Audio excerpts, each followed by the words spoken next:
Hey everybody. Gosh, it's been a really long time since I've done one of these. So I'm actually feeling some nerves, and I think that's weird because I normally don't feel nerves when I do a video or talk in front of people because I usually got that down.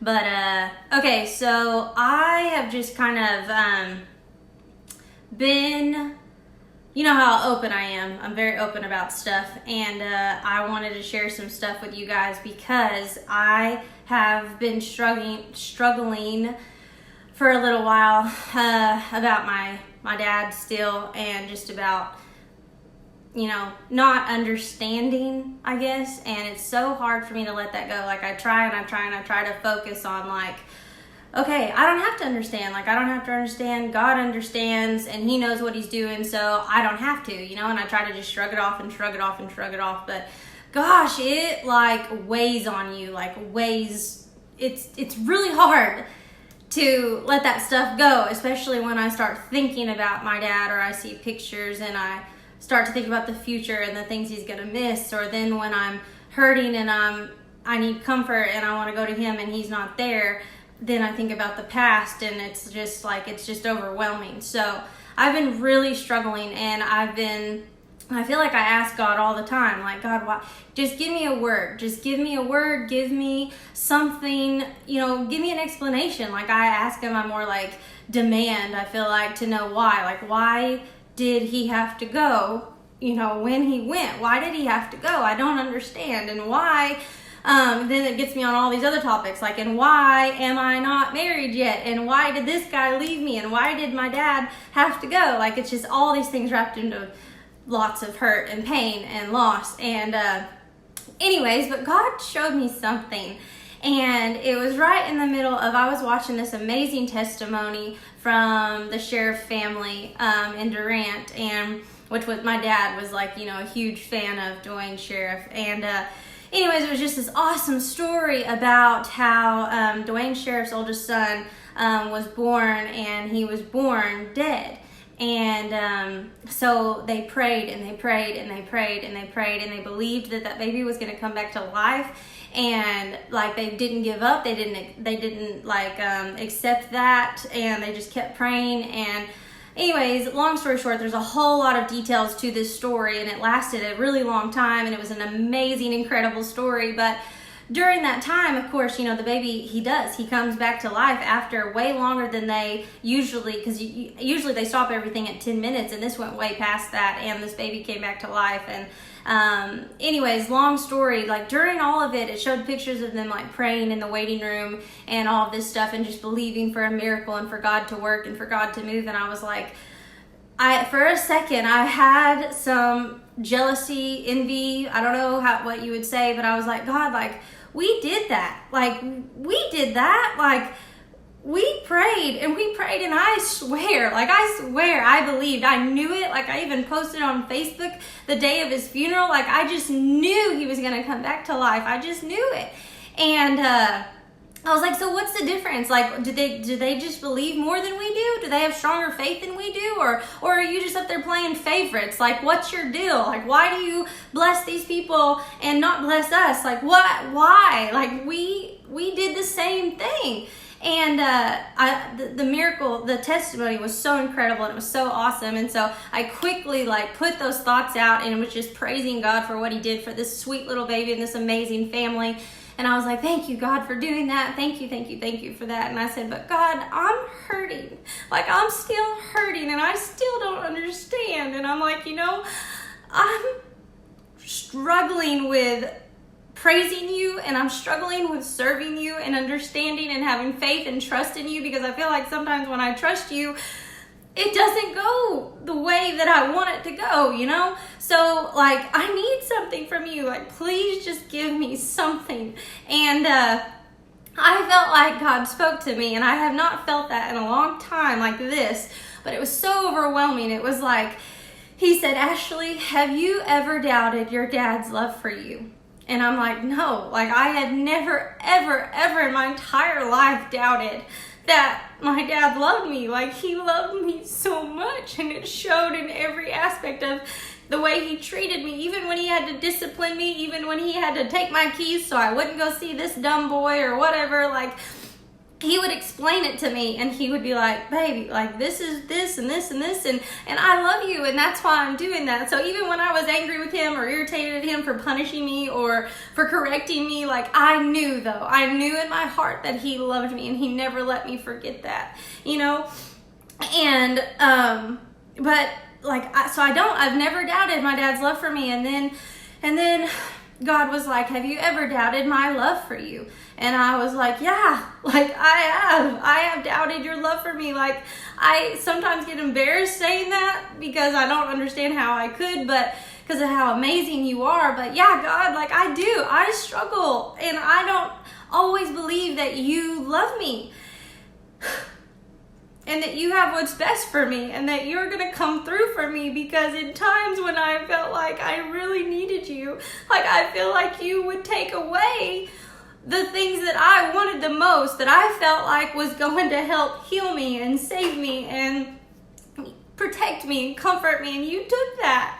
And so it's hard for me to trust you and love you and accept love from you, because I don't feel like you do love me sometimes. Anyways, God said, okay, Ashley, let me show you this. When your dad came to me, when he passed away and came to me, he said, I heard your prayers, and I asked your dad, because he had a choice in that moment. Do you want to go back? Because you're free to do that. Or do you want to stay here with me? And he said that, knowing how much my dad loves me, and my dad still chose to stay with him and leave me and my family and our church in God's care, in his care. Does that not give you freedom to trust me? Does that not give you freedom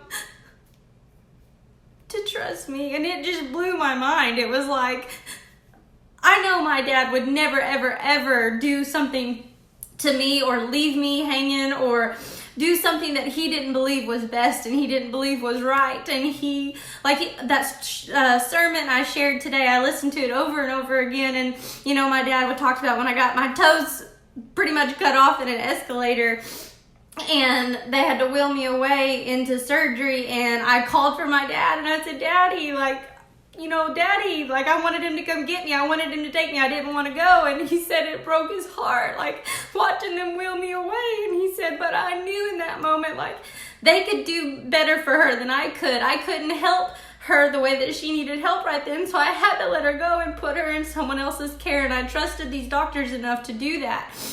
And like, that is exactly what I feel like God showed me my dad did. Like, my dad trusts God so much, trust his power, trust his correction, his direction, his comfort and love for me. He trusted God so much with me, with his baby girl, that he decided to stay. And like, that just lifted so much off of me, because I'm like, okay, Dad, like, if you can do it, if you trusted God with me, then I'm going to trust God, and I'm going to trust his direction, and I'm going to trust this.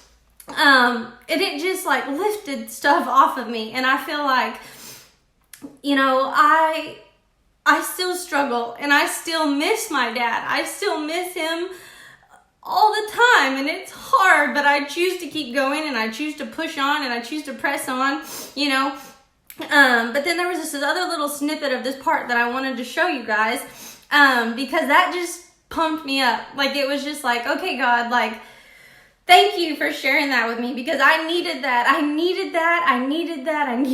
And God always does. He always does pull through, you know. And when we're in that moment, when we're in that situation where it just seems like we are overwhelmed and we are just surrounded and cornered by the enemy or by life, and it just sucks and it's painful and we can't see past that. We can't. Even if God has pulled through for us in the past, it is really hard to remember those times, and it is really hard to keep pushing and keep going and just keep trusting God's got it and keep trusting God's got it. It's like we almost just forget the victory that he just gave for us yesterday, And we're in almost the exact same situation, and we forgot that he already won that battle for us yesterday, and we don't think he can win this battle again. We just think that every time it gets harder and it gets harder, and God just can't do it. He just can't keep up, and he's not going to come through for us again and again and again.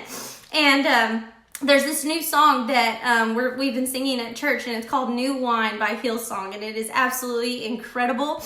And the lyrics, I felt like God was like showing me all of this stuff because, not only do I deal with the loss of my dad, but I deal with the loss of people in my life, like, not just the loss of these, my past boyfriends or whatever, but like the loss of the potential of what I thought we were going to have and what I thought my life was going to be like. I grieve that sometimes. I grieve that because it's really hard to accept the way that my life is going when it's not what I had dreamed it would be or thought it would be. And it's really hard to just trust God and just not have questions. I'm going to admit that, like, that is hard for me, but I'm doing it. And let me just show you some other stuff that he showed me. So the lyrics are, in the crushing, in the pressing, you are making new wine.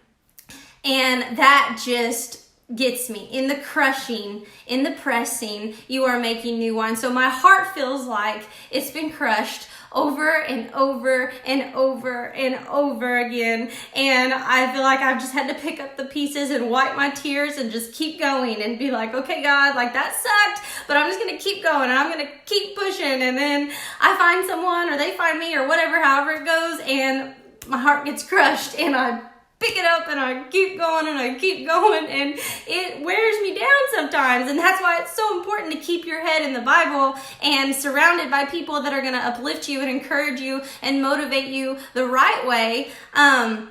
Because we all know going out and doing those other things doesn't ever satisfy you for very long. And so I know that this is the right way, and that's why I keep going. But it just made me think of that. It made me picture myself or picture yourself. Like, just you go in life and you just keep getting crushed and crushed and crushed.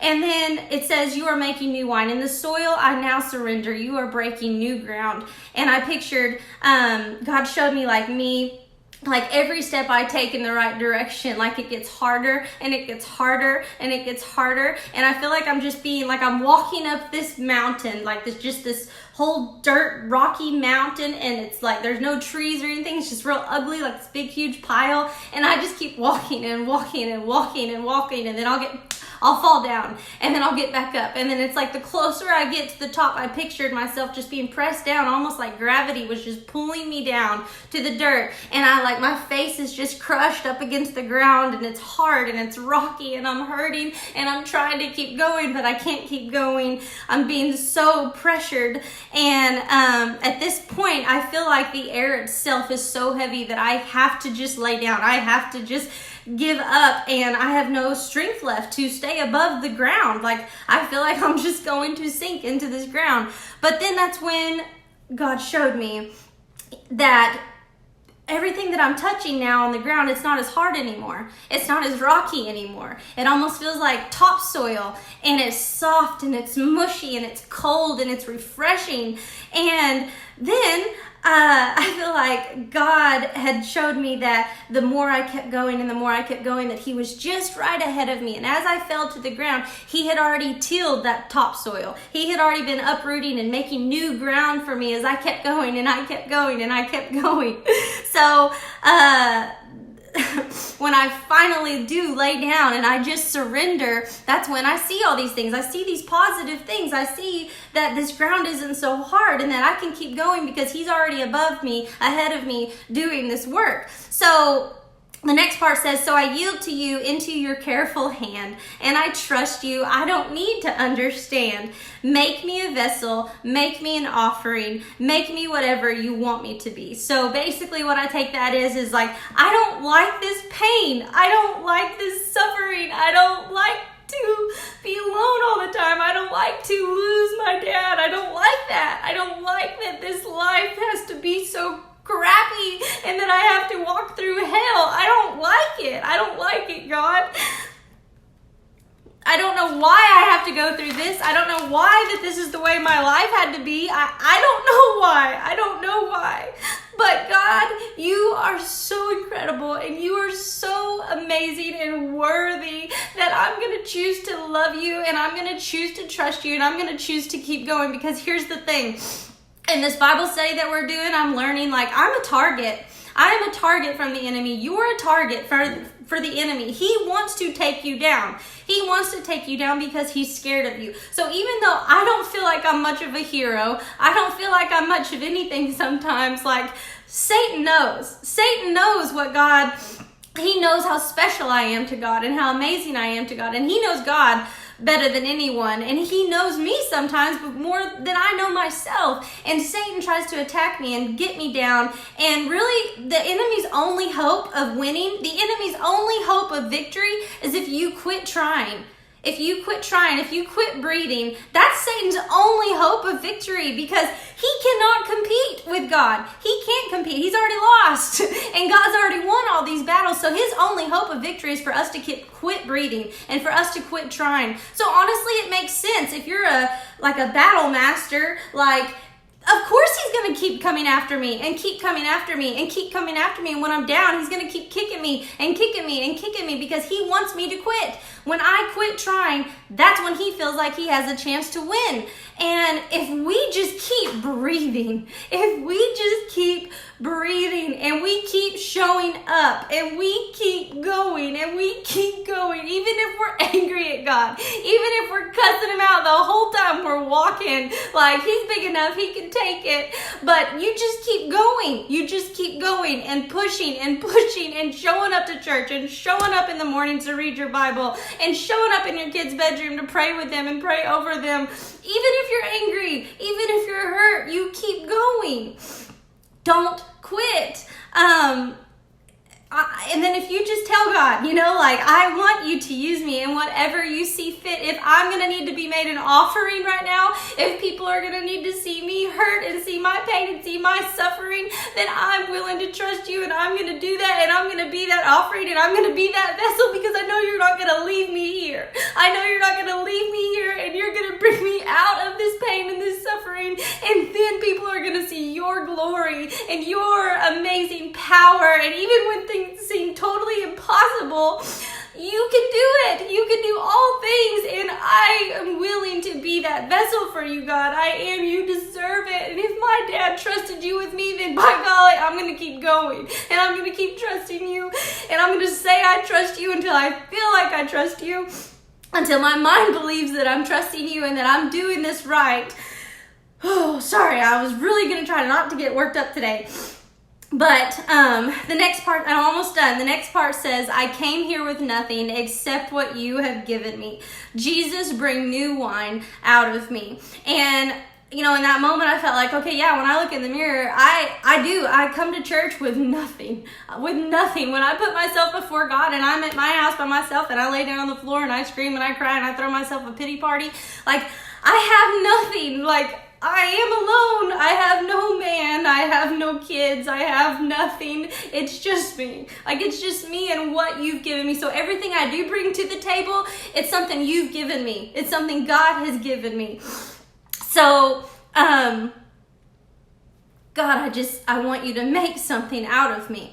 So this is the part that gets me, because where there is new wine, so in that crushing, in that pressing, everything that you're going through, everything maybe God might be allowing you to go through, he is using. And even though we can't see it, underneath all of this, God is creating a new wine. And where there is new wine, there is new power. There is new freedom. And the kingdom is here. So I lay down my old flames to carry your fire today. And that just pumps me up so much. Like, this is all for a purpose. And even though my season, I feel like, is lasting way longer than it's supposed to, or I compare myself to other people and I see that their season didn't last very long and my season is going on way too long, like, I have to just focus on one thing. I just have to focus on God and stop comparing myself and my story and stop comparing my pain to anybody else's and just keep going, because I know that new power is coming. New strength is coming inside of me,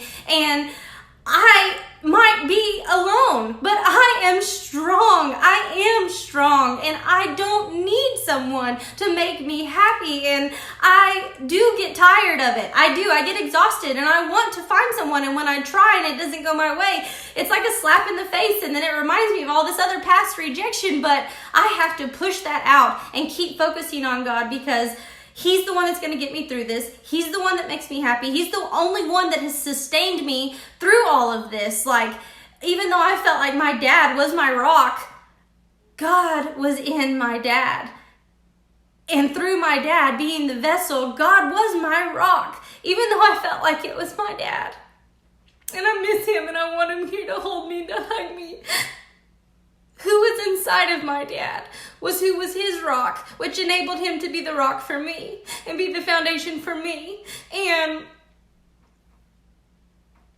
so I just had to share that with you guys, because, man, it just gets me. Like, life sucks sometimes, but if we keep going, and if we could just keep going, if we just keep breathing, Satan don't stand a chance. He doesn't stand a chance. And if you keep pushing and you keep pushing, victory is right there. Like, it is right there. And we just have to keep going. And one day I'm going to be able to do this video, or a video, and I'm going to be sitting here pregnant with my baby and my husband beside me, and it's going to be incredible. And I'm going to be able to look back on this and be like, see guys, I knew if I just kept pushing and I just kept pushing, like, God was going to pull through for me. Like, I doubted it, but I chose to keep going, and y'all are going to be able to see that. You're going to be able to do that in your life. And if I have to be that vessel, even though sometimes I don't want to be, I'm choosing to.